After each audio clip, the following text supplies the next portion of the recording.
지난 한 주는 좀 어수선했고 심란했던 한 주간이었습니다. 우리 지역에서 있었던 세계 청소년 잼버리 대회가 폭염과 태풍과 준비 부족으로 중간에서 무산이 되었습니다. 중앙정부의 책임이 크지만 우리 지역에서 열렸던 행사인지라 전라북도의 책임도 분명히 있습니다. 참으로 부끄럽고 전 세계에 이게 망신당한 사건이었지 않는가 생각이 듭니다. 여기에 카눈이라는 태풍이 불어와서 더욱더 불안해고 불편했던 한 주간입니다. 이렇게 말도 많고 탈도 많았던 한 주간을 그럭저럭 보내고 우리는 오늘 8.15 광복 기념주의를 맞이했습니다. 올해가 8월 15일 해방 78주년 되는 해입니다. 한국교회는 8월 15일 전주일을 8.15 해방 기념주일로 정하고 지키고 있습니다. 그리스도인이면 누구나 광복, 해방, 자유, 구원에 대해서 사색하면서 한 주간을 보내게 됩니다. 일제강점기 말에는 일본이 한국 교회에 구약 성경을 읽지 말도록 강요했습니다. 특히 이스라엘 민족의 해방 이야기를 다룬 출애굽기와 로마 제국주의를 사탄으로 기록한 요한계시록을 빼고 성경 64권을 출판하도록 그렇게 강요했습니다. 이러한 영향으로 한국 교인들 가운데는 역사 의식이 없이 나 혼자 예수 잘 믿고 천당 가면 그만이라고 하는 지독한 개인주의적이고 이기주의적인 신앙이 자리하고 있는 것도 사실입니다. 오늘 설교 본문은 일본 제국주의가 그렇게 싫어했던 성경인 출애굽기에 기록된 이스라엘 민족의 해방 이야기, 구원 이야기를 가지고 함께 은혜를 나눠보려고 합니다. 요셉의 시대에 이집트로 이주했던 아브라함 후손들은 이집트에서 430년을 살았습니다. 아브라함 후손들은 이집트에서 살던 시기에는 아직 민족이라는 민족 공동체, 나라라고 하는 국가 공동체가 형성되지 않았을 때입니다. 아브라함 후손들은 원래는요, 이집트의 귀한 손님으로 초청되어서 살고 있었습니다. 아브라함의 후손 중에 요셉이라고 하는 걸출한 인물이 탄생했습니다. 요셉은 이집트의 총리가 되어서 기근으로 인해 곤경에 처하게 된 이집트를 현명하게 통치해서 기근의 위기에서 벗어나게 합니다. 이러한 공로로 아브라함의 후손들은 이집트의 귀한 손님으로 초대되어서 고센 지역에 이렇게 살게 되었습니다. 시간이 지나서요, 요셉을 알지 못하는 왕이 등장합니다. 요셉을 알지 못하는 왕이라고 하는 말은 역사를 알지 못하는 왕이다, 이런 뜻입니다. 이 역사에 무지한 사람이 이집트 왕이 되면서부터 손님으로 와 있던 야곱의 후손들은 노예로 전락해버립니다. 이제 아브라함의 후손들은 노예가 되어서 매일 강제 노역에 동원됩니다. 그런데 이스라엘 백성들은 이 강제 노동보다 더 고통스럽고 죽음보다도 더 무서운 일을 겪어야만 했습니다. 이들은 사내 아이가 태어나면 자기 손으로 죽여야 했습니다. 여러분 한번 생각해 보세요. 짐승들도 새끼를 낳으면 기뻐하고 즐거워하며 새끼 지키기 위해 목숨을 겁니다. 그런데 사람이 되어서 아들을 낳으면 자기 손으로 죽여야만 합니다. 이집트의 노예들은 사내 아이를 낳으면 핏덩이 아기를 강물에 띄워서 흘려보냅니다. 그게 이집트의 노예들이 지켜야 하는 법입니다. 이 법을 지키지 않으면 온 가족이 이집트의 병사들에 의해서 몰살당합니다. 이런 무섭고 비참한 세상에서 살아야 하는 이스라엘 백성들의 신음과 고통이 너무도 커서 하나님께 상달되었습니다. 이집트의 노예들은 죽지 못해 사는 짐승보다 못한 그런 삶이었습니다. 이런 처참한 삶을 살아가는 이스라엘 민족에게 하나님은 모세를 보냅니다. 모세는 이집트 왕 바로와 치열한 대결을 벌입니다. 이 대결의 극적인 승부는 이집트 모든 가정의 맏아들, 가축의 맏배까지도 다 죽게 되는 사건입니다. 이 사건이 사회적으로 어떻게 발생했는가 정확히 알 수는 없지만은 이스라엘 백성들은 그날 밤에 무서운 사건을 이렇게 기록해 놓고 있습니다. 하나님의 사자가 문지방에 양의 피를 바른 이스라엘 백성들의 집은 비켜가고 문설주에 양의 피가 없는 이집트 사람의 집에 들어가서 그 집안의 맏아들, 그 집의 가축들까지도 맏배들을 모두 죽였다. 이렇게 기록해 놓고 있습니다. 이를 계기로 모세는 노예들을 이끌고 이집트의 고센 지방에서 탈출합니다. 하지만 이러한 탈출이 결국 간단하지만은 아니었습니다. 마음이 변한 이집트 왕 바로는 기마병들을 보내서 이스라엘 민족을 추격하게 됩니다. 쫓기는 이스라엘 백성들 앞에는 홍해가 가로막혀 있습니다. 앞에는 바다인지라 나아갈 수가 없고 뒤에는 이집트의 기마병들이 창과 칼로 무장을 하고 무서운 기세로 노예들을 쫓아옵니다. 앞에는 바다, 뒤에는 무장한 군인들, 이 위기의 순간에 하나님의 놀라운 역사가 일어납니다. 홍해가 갈라지고 이스라엘 백성들은 갈라진 바다를 걸어서 무사히 건넙니다. 하지만 뒤따라 바다를 건너려던 모든 이집트 군대들은 바다에 수장되어 버립니다. 이 믿을 수 없는 엄청난 사건을 겪은 후에서 이스라엘 민족은 이집트의 군인 추격을 더 이상 받지 않게 됩니다. 드디어 억압의 땅 이집트에서 탈출하게 되었고 노예에서 해방되었고 자유의 백성이 되었습니다. 이 이스라엘 백성들, 이집트의 노예들이 자유와 해방을 얻은 기쁨이 얼마나 컸겠는가 우리 한번 상상해 볼 필요가 있습니다.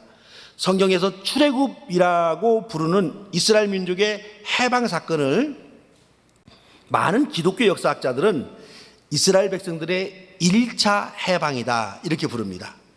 제2 1차 해방 출애굽은 이스라엘 민족의 정치적인 해방이었고 사회적인 해방이었고 행정적인 해방이었습니다. 이스라엘 백성들은 1차 해방 출애굽은 하나님의 역사이고 하나님의 은혜였다 그렇게 신앙적으로 고백합니다. 구약에서는요 해방 즉 구원이라는 말은 죽은 다음에 어디에 간다 그런 의미보다는 자신의 선조들이 이집트에서 탈출한 사건을 표현하는 말, 이 말이 원래 의미가 되었습니다. 그래서 구원의 구체적인 모형이 출애굽 사건입니다. 우리 민족도 5,000년 역사 속에서 끊임없이 위적의 침입을 받아왔습니다. 그때마다 우리 민족은 저항하기도 했고 힘이 없어 굴복하기도 했고 때로는 비굴하게 사대하기도 했고 때로는 직간접으로 식민지가 되기도 하면서 그렇게 지금 반만 년의 역사를 이어오고 있습니다. 그중에 1910년에 있었던 한일합방은 일제 36년간 완벽하게 일제 지배를 받아온 시기입니다. 우리 역사 교과서에서는 1910년을 한일합방 이렇게 기록되어 있지만요 의식 있는 역사가들은 한일합방이라고 부르지 않고 경술국치라고 말합니다. 경술년인 1910년에 국가가 치욕스러운 일을 당했다 이런 뜻입니다. 경술국치가 이 민족이 가장 큰 고난을 당했던 치욕의 역사가 되었습니다. 우리는 지금 북한을 묘하는 데 눈이 어두워서 일본이 우리 형제인 양 사이좋게 지내고 있습니다. 하지만 일제시대의 비극적인 역사를 제대로 한번 생각해 본다면 일제 36년이 6.25 전쟁 3년보다 더했으면 더했지 절대로 덜하지는 않는다는 사실을 알 수가 있습니다. 여러분 우리 한번 생각해 보세요. 일본의 일베 깡패들이 조선의 왕궁에 칼을 들고 쳐들어와서 조선의 왕비 국모를 치욕스럽게 욕보이고 칼로 난자해서 죽인 사건을 듣고 읽으면 이게 여러분 눈에 불꽃이 튀지 않습니까? 저는 청년 시절에 일본의 731 사견부대의 잔혹싸움을 당한 이 마루타라고 하는 그 중국에서 촬영된 영화를 본 뒤에는 일본 사람을 일본 사람으로 부르기보다는 일본 놈들이라고 부르는 것이 자연스러워졌습니다. 마루타는 마루다라고 발음하는 것이 맞을 것이고 통나무다 그런 뜻이에요. 일본이 세균실에서 사람을 생체 실험하기 위해서 끌고 온 조선의 백성들, 만주와 중국의 백성들을 통나무라고 부른 데서 마루다라는 이름이 나온 거예요. 이들은 일본의 어린 학도병들에게 실험실로 끌려온 조선인, 만주인, 중국인들은 사람이 아니라 통나무, 마루다라고 가르칩니다. 통나무이기 때문에 어린 학도병들에게 아무런 양심의 가책이 없이 살아있는 사람들을 몽둥이로 때리고 칼로 찌르고 가르고 쪼개라고 명령합니다. 그게 훈련의 일부예요. 교육의 일부. 여기서 우리는 그 당시 일본은 조선과 중국 백성들을 사람이 아니고 통나무로 보고 통나무로 취급하고 있었다는 사실을 분명히 알 수가 있습니다. 우리 민족은 일제 36년간 이렇게 통나무 취급한 앞두는 잔혹한 세월을 보냈습니다. 지금부터 3,500여 년 전 이집트의 노예들과 비슷한 짐승과 같은 삶, 통념으로 취급된 삶을 우리 민족이 불과 100여 년 전에 경험을 했습니다. 이스라엘은 이집트에서 노예로 살았고 그 비참함을 잊지 못하고 지금도 출애굽을 기억하면서 3,500년 전에 제정된 유월절을 일주일간 지킵니다. 일주일간. 지금도 지키는 거예요. 우리는 일제에게 100년 전 통나무 취급을 당한 역사를 벌써 잊어가고 있습니다. 저는 목사로서 일제를 미워하자 그렇게 주장하는 게 여러분 아닙니다. 우리는 억울한 역사, 비극적인 역사, 마루타 통나무로 취급되었던 그 한많은 역사를 잊지 말자라고 말입니다. 그리고 다시는 이런 굴욕적인 역사, 이 치욕의 역사를 우리 후손들, 우리 다음 세대들에게는 물려주지 말자라고 외치는 겁니다. 출애굽이 이스라엘 민족에게 1차 해방이었다고 한다면 우리 민족이 8.15 해방을 맞이한 것도 우리 민족의 1차 해방이다 이렇게 말할 수가 있습니다. 8.15는 일제로부터 우리 민족의 정치적 해방, 사회적 해방, 행정적 해방이었습니다. 이 조국의 해방이라는 하나님의 은총, 하나님의 선물을 이스라엘 민족이나 우리 민족이나 잘 간직하고 발전해서 제2차 해방까지 나아가야만 합니다. 이 제2차 해방은요, 정신적인 해방, 문화적인 해방이다 이렇게 말할 수가 있습니다. 좀 더 구체적으로 말한다고 한다면 노예 근성에 대한 해방이 2차 해방입니다. 이스라엘 민족은요, 이 2차 해방을 맞이하기 위해서 광야 40년간의 세월이 필요했습니다. 원래 이집트의 고센 지역에서 가나안까지는 걸어서 일주일이면 갈 수 있는 거리입니다. 일주일이면 돼요. 그 일주일의 거리를 무려 40년에 걸쳐서 가나안에 들어갑니다. 그 다음에 이스라엘 백성들은 광야 40년 동안 무엇을 했을까요? 이스라엘 백성들은 정신적으로는 여전히 이집트에서 몸에 배인 노예 근성을 그대로 가지고 있었습니다. 자유를 향해 전진하는 길은 결코 쉬운 길이 아닙니다. 새로운 민족 공동체를 이루어서 노예도 평민도 귀족도 왕도 없는 평등한 민족 공동체를 만들려는 그 꿈을 이루는 길은 고난이 있고 충돌이 있고 시행착오가 있고 때로는 배고픔과 목마름도 있습니다. 이것을 광야라는 지명으로 함축해서 성경은 표현합니다. 그런데 노예에서 해방되어서 자유와 평등 공동체를 건설하겠다고 다짐하면서 이집트를 탈출한 백성들이 조금만 어려움이 있으면 불평하고 불만을 터뜨리고 그들의 지도자인 모세와 아론과 심지어 하나님까지도 원망합니다. 이들은 광야에서 배고픔과 목마름에 직면하면 이집트에서 있었던 고기가 마수돼서 배불리 먹었노라고 휴상하면서 과거 노예의 삶을 그리워합니다. 여러분 생각해 보세요. 이집트 왕이 노예들에게 무슨 고기를 넉넉하게 먹여주겠습니까? 우리들이 하는 말로 장화 신고 들어가서 휘휘 저어도 고기를 찾을 수가 없었을 거예요. 그저 기름 국물이나 좀 먹였을 겁니다. 더구나 아무리 배고프고 목마른 광야 생활이라 하더라도 금쪽 같은 아들을 낳으면 키우지 못하고 강물에 띄워서 죽이거나 숲속에 버려서 죽게 하는 그런 짐승만도 못한 이집트의 노예 생활과 어떻게 여러분 비교할 수 있겠습니까? 그런데도 이스라엘 백성들은 광야에서의 조금만 어려움이 닥쳐오면 옛날에는 어쨌는데 하면서 이집트의 노예 시절을 동경합니다. 이것이 노예 근성입니다. 모세는 이 노예 근성을 가지고는 새로운 평등 공동체를 건설할 수 없다는 것을 너무도 잘 알았습니다. 그래서 모세는 광야 40년 동안 노예 근성, 노예 습성에 쩌들은 이스라엘 백성들의 생각을 바꾸고 습관을 바꾸도록 시도합니다. 배운 것이라곤 뼛속부터 노예 정신으로 가득 차 있는 이스라엘 백성들을 완전히 개조해서 하나님을 믿는 신앙의 백성, 그 무엇에 대한 얽매임 없이 자유의지를 가지고 살아가는 구원의 백성으로 변화시키려고 시도했습니다. 그러므로 광야 40년은 1차적으로 사회적 정치적 해방을 맞이한 이스라엘 백성들이 정신적 문화적인 2차 해방을 맞이하기 위해서 반드시 거쳐야만 하는 필요한 시간이었습니다. 즉 노예 근성을 벗어버리기 위해서 이스라엘 백성들은 일주일이면 갈 수 있는 거리를 가지 못하고 40년이라는 긴 시간을 광야에서 보냅니다.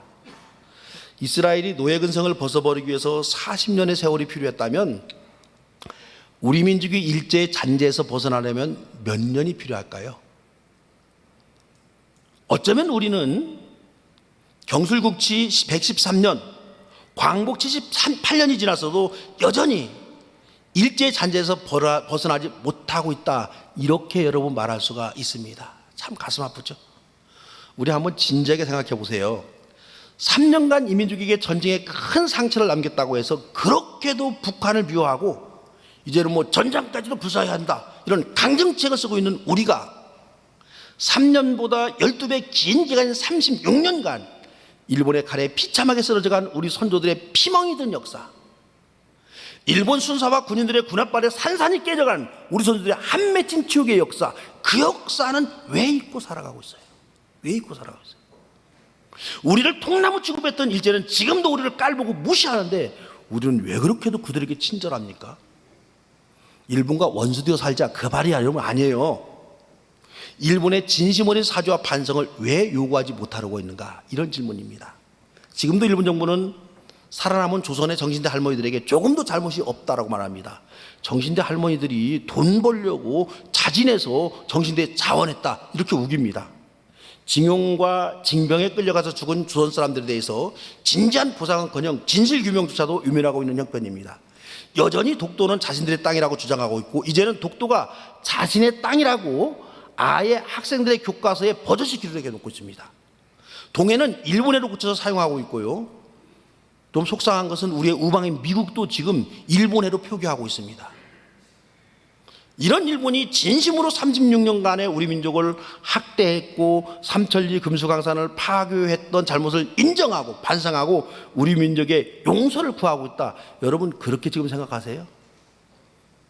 남의 탓이 여러분 아닙니다. 저는 우리 민족이 아직도 노예 근성에서 벗어나지 못하고 있기 때문에 일본에게 당당하지 못하다고 생각합니다. 일본이 핵으로 오염된 오염수를 바다에 버린다고 전 세계가 걱정하는데 우리 정부는 앞장서서 일본 정부 입장을 대변하고 있습니다. 오염수가 처리수이고 바다에 버려도 해가 되지 않는 물이라고 한다면 왜 공업용수로 사용하지 않고 농업용수로 사용하지 않을까요? 이게 상식적으로 생각해 보면 모두가 이게 아는 사실입니다. 그런데도 전 세계가 우려하고 반대하는 바다의 오염수를 버리는가? 왜 우리 정부는 일본 정부의 입장을 자진해서 대변하고 있는가요? 여전히 일제가 우리 역사에 심어놓은 노예 근성에서 벗어나지 못하고 있기 때문입니다. 지금 우리 민족은 이스라엘 백성들이 노예 근성을 벗어버리기 위해서 보냈던 광야 40년의 세월을 우리가 보내고 있습니다.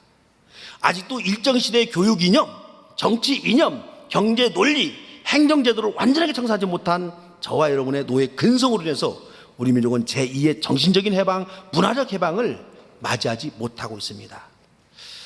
아마도 이 시대 우리 민족이 청산해야 되는 가장 큰 노예 근성은 민족 간의 분열, 동족 간의 파당 아닌가, 저는 그렇게 생각합니다.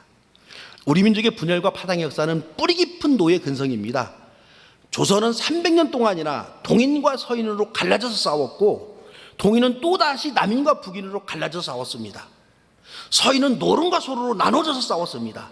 이런 사색당파는 임진왜란의 와중에도 지속되었습니다. 결국 사색당파의 당쟁과 분열은 이민족을 일본에게 통째로 넘겨주는 비극의 가장 큰 원인이 되었습니다. 지금도 우리는 남과 북이 원수가 되어 싸웁니다. 그렇다고 영남과 호남이 친밀하고 하나가 된 것도 아닙니다. 이런 민족 간의 분열과 싸움을 보면서 즐기고 기뻐하고 박수를 치고 한반도에 싸움을 부추기는 세력이 여러분 누구일까요? 누구누구 할 것 없이 우리 주변의 대부분의 국가들이 우리 동족끼리 피 터지게 싸우게 하고 그것을 부추기면서 속으로 쾌재를 부르고 있습니다. 이 분열의 노예 근성, 파벌의 노예 근성을 우리가 이 시대에 극복하지 않으면 우리는 여전히 광야에서 헤매는 불쌍한 삼류 민족으로 전락할 것입니다. 오래전에 뜻 있는 남과 북의 기독교인들이 남과 북의 화해를 주선하면서 민족이 하나 되자는데 의견의 일치를 모으고 남과 북의 통일을 위해서 기도하기로 합의했습니다. 이에 대한 결과로 1989년부터 북한의 조선 그리스도 연맹과 남한의 한국 기독교 협의회가 해마다 8.15 광복절이 되면은 광복절 전주에 남북 공동 기도문을 작성하고 함께 기도했습니다. 8.15 광복 기념 주일에 우리 교회 장로님들은 지금까지 이 기도문으로 대표 기도를 해왔습니다. 그런데 몇 년 전부터 남북 공동 기도문이 작성되지 못하고 있습니다. 북한의 기독교인들이 더 이상 참여하지 않고 있습니다. 할 수 없이 남한의 기독교만이라도 8.15 공동 기도문을 만들어서 우리는 지금 읽어오고 있습니다. 오늘 반장모님이 기도한 이 공동 기도문은 남과 북이 모여가지고 작성한 공동 기도문이 아니라 남한 측에 있는 기독교인들이 모여가지고 공동 기도문을 만들어 옵니다. 그만큼 지금 남과 북의 갈등이 더 깊어지고 있고 신냉전 시대를 지금 맞이하고 있습니다. 대단히 위험한 시대를 우리가 지금 살아가고 있습니다. 이 암울한 시대에 그리스도인들만이라도 민족의 화해와 일치와 평화와 통일을 위해서 우리 기도해야 합니다. 검찰의 권력자가 국민을 무시하고 여전히 검찰 인맥들만 고위직에 임명하고 있는 현실에서도 우리 그리스도인들은 민족의 하나님을 위해서 기도해야 됩니다. 이것이 이민족을 얽매고 있는 분열과 파별의 노예 근성을 벗어버리는 길이고 이민족이 하나님 앞에 영광을 돌리는 길입니다.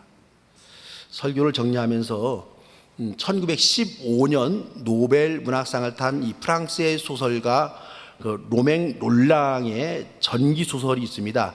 장 크리스토프라는 소설인데요. 그 서문을 한번 좀 읽어보겠습니다. 기독교 사상에 기록된 서문이 너무 좋아서 여기에 이 부분을 인용해 봅니다. 동포여, 서로 가까워져야 되지 않는가? 분리는 잊을 것 아닌가? 우리는 우리를 결합시키는 공통의 비전만을 생각해야 한다. 원수도 악당도 없고 다만 줄이고 헐벗은 자가 있을 뿐이다. 오래 계속될 수 있는 희망은 서로 이해하고 사랑하는 것. 그것이 인생의 앞과 뒤에 있는 두 개의 깊은 골짜기 사이에서 우리의 어두운 밤을 비춰주는 하나의 광명이다. 우리 민족은 아직도 옛 노예 근성을 떨쳐내기 위한 광야의 삶을 살아가고 있습니다. 우리 그리스도인인 우리는 우리 민족의 노예 근성인 분열과 파벌의 옛사람을 벗어버리고 화해와 일치의 새 사람으로 변화되어서 노예 근성을 벗어버리는 주의 백성들로 그렇게 살아가 봅시다. 우리의 힘만으로는 부족하지만은 우리의 기도를 들으시는 하나님이 새 사람, 새 민족이 되기 위한 우리 민족의 몸부림을 바라보시고 반드시 응답해 주실 것입니다. 주 안에서 새 사람, 새 민족이 되어 민족의 구원, 민족의 해방의 은총을 누리며 살아가는 저와 여러분 되시기를 주의 이름으로 축원합니다. 사랑해 주님, 이 민족이 해방된 지 78년이 되었지만 여전히 노예 근성에서 벗어나지 못하고 있습니다. 우리 주님, 주님이 주시는 구원의 은총을 온전히 누리며 살아가는 이 민족 되게 하여 주시고 우리 민족의 평화가 정착되어서 온 인류의 평화로까지 그렇게 발전되어 나가는 놀라운 역사가 있게 하여 주시옵소서. 예수님의 이름으로 기도드리옵나이다.